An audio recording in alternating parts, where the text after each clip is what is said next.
Nagbabalang Malacanang sa paggamit ng emergency cell broadcasting system para sa pangangampanya. Ayon sa Malacanang, hindi dapat abusuhin ang tool na ito dahil ginagamit lamang ito para makapaghatid ng impormasyon at babala sa publiko tuwing may kalamidad at hindi para sa pansariling interes ng iilan. Iniimbestigahan niya ng Department of Information and Communications ang umunoy paggamit ng ECBS para magpakalat ng political content. Ayon sa DICT, ang paggamit ng text blasts machine ay paglabag sa mga batas ng Philippine Radio Stations and Radio Communications Regulation Act, SIM Registration, Data Privacy at Cybercrime Prevention Law.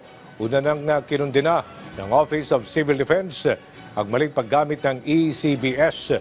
Maaari kasi itong magdulot ng kalituhan sa mga tao, lalo na sa oras na may tunay na banta dulot ng mga kalamidad. Huwag po sana abusuhin ang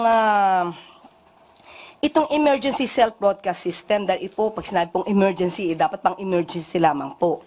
Hindi po to dapat inaabuso ng sino man para sa pansariling kapakanan. Nagkaroon na rin po ng pag-iimbestiga ang DICT at ang NTC patungkol po dito. At sino man po na mapapatunayang nagkaroon ng paglabag sa batas ay sasampahan po ng kaso.